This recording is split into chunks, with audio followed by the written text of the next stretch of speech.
देशासह महाराष्ट्र राज्यामध्ये सामाजिक अशांतता आणि राजकीय अस्थिरता निर्माण झालेला असताना आज अखेर फुले शाहू आंबेडकर अण्णाभाऊ साठे यांच्या विचाराने प्रेरित झालेल्या पुरोगामी संघटना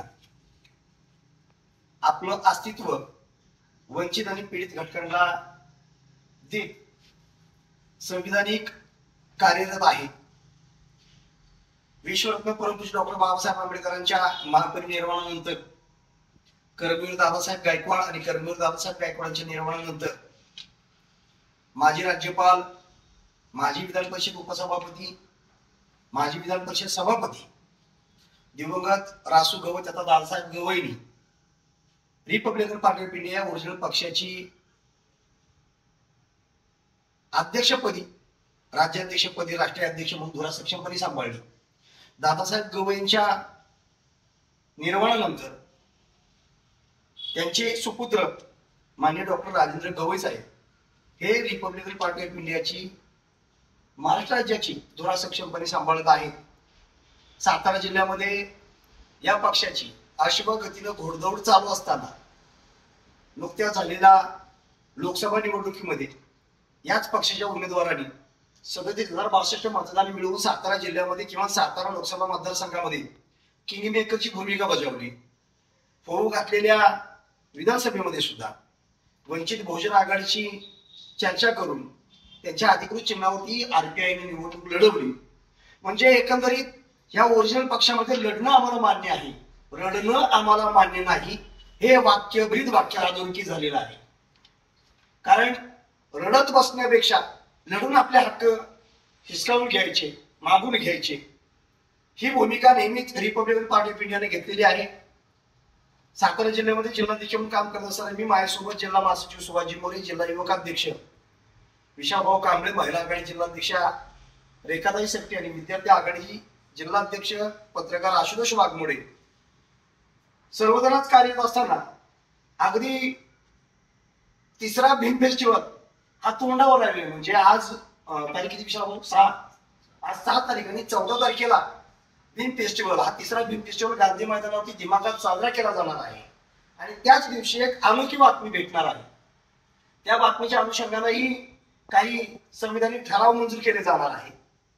त्या भीम फेस्टिवलची तयारी चालू असतानाच कराड दक्षिण मधून मी निवडणूक लढवली होती आणि कराड दक्षिणची निवडणूक ही पृथ्वीराज बाबा आणि आतुरबाबा भोसले दोघांच्या विरोधात निवडणूक लढवली। मतदान किती पडले यापेक्षा आम्ही लढलोय आम्हाला महत्वाचं आहे। यापूर्वी त्या ठिकाणी सलग माझ्या माहितीप्रमाणे 10 ते 15 वर्ष पृथ्वीराज चव्हाण हे आमदार म्हणून होते। आता सध्याचे नवनियुक्त आमदार आतुरबाबा भोसले आहेत। खरं म्हटलं तर खऱ्या अर्थानं कराड दक्षिणला एक सक्षम नेतृत्व भेटलं असं म्हटलं तर वावगं ठरणार नाही। ते जरी भाजपकडून उमेदवारी घेऊन लढले असले तरी सुद्धा आज ते आतुरबाबा भोसले लोकप्रतिनिधी आहेत। जेवढा त्यांच्यावरती भाजपचा अधिकार आहे तेवढा सर्वसामान्य लोकांचा आणि इतर पक्ष संघटनेचा अधिकार आहे। कारण ते लोकप्रतिनिधी आहेत, कुठल्या एका पक्षाचे, एका जातीचे, एका धर्माचे नाही। आणि कृष्णा चॅरिटेबलच्या माध्यमातून अनेक लाखो लोकांना त्यांचं जीवदान देण्याचं काम डॉक्टर अतुल भोसलेंनी केलेलं आहे। आणि त्याच कराड मतदारसंघामध्ये कराड तालुका अध्यक्षपदी आज आमचे मित्र भागवत कांबळे आज अखेर यांनी बुद्ध शिवराय फुले शाहू आंबेडकर विचारधारेशी जोपासना केलेली आहे। राजकीय पक्ष संघटनेत काम केलेलं आहे। वंचित घटकाच्या व्यथा आणि वेदना त्यांना जाणीव आहे, माहिती आहे। ते स्वतः वंचित आहेत। त्यांचा रिक्षाचा व्यवसाय, कुठलाही 2 नंबरचा धंदा व्यवसाय ते करत नाही।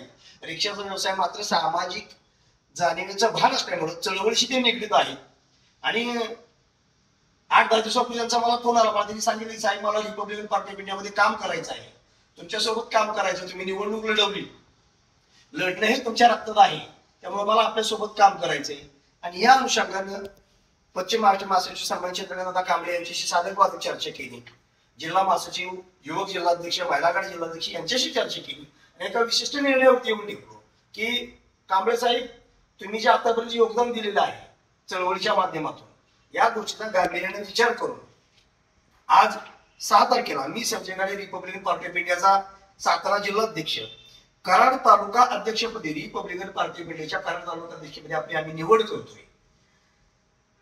पक्ष शिस्त पाळून, संघटनेची नीती नियम धोरणे पाळून वंचित घटकाला जास्तीत जास्त न्याय देण्याचा तुम्ही प्रयत्न कराल अशी आम्ही अपेक्षा ठेवतोय आणि पुढच्या काळात आम्ही शुभेच्छा देतोय. आज रोजी आपली कराड तालुका अध्यक्ष रिपब्लिकन पार्टी ऑफ इंडियाच्या कराड तालुका अध्यक्षपदी जाहीर निवड केलेली आणि हे पत्र मी जिल्हा मास्टरला विनंती करेन की हे पत्र आपण भागवत कांबळेला देऊन त्यांचा सन्मान करावा. आपण सगळ्यांनी टाळ्याच्या गजरात त्यांचं स्वागत करायचं आहे.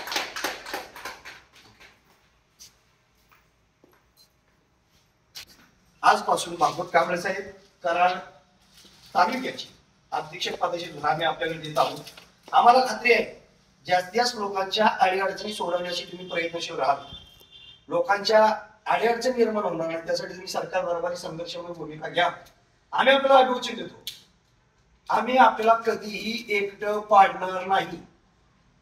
ज्या ज्या ठिकाणी पक्ष संघटनेची गरज त्या त्या ठिकाणी पक्ष संघटना ताकदीने उभं राहील. कारण प्रस्थापितांच्या या वर्ण व्यवस्थेमुळे आजही वंचित घटकावरती अन्याय होतोय. कराड तालुक्यामध्ये अन्यायाचं प्रमाण कमी नाही. आता आमदार अतुलबाबा भोसले आहेत म्हणजे अगदी समाजामध्ये मिसळणारा सर्वसामान्य लोकांनी मिसळणारा आमदार म्हणून त्यांच्याकडे बघितलं जातं. त्यामुळे त्यांच्या कार्यकाळामध्ये कराड दक्षिण मध्ये असली कुठली बेदिली उभी राहणार नाही. किमान वंचित घटकावरती पीडित घटकावरती अन्याय होणार नाही याची खात्री आहे. तरी सुद्धा काही दबक्या स्वरूपातले अन्याय अत्याचार असतील तरी सुद्धा त्या वेळेला लोकप्रतिनिधी म्हणून अतुलबाबा भोसलेंशी साधकबाधक चर्चा करून त्यातून मार्ग काढण्याचा आम्ही आपल्याला अभिवचन देतो. मात्र पक्षाची ध्येय धोरणं वाढवून तुम्ही चांगल्या पद्धतीने कार्यरत राहाल अशा अपेक्षा व्यक्त करून पुढच्या कार्याला आमच्याकडून आपल्याला हार्दिक शुभेच्छा. जय भीम, जय महाराज, जय शिवराय, जय संविधान.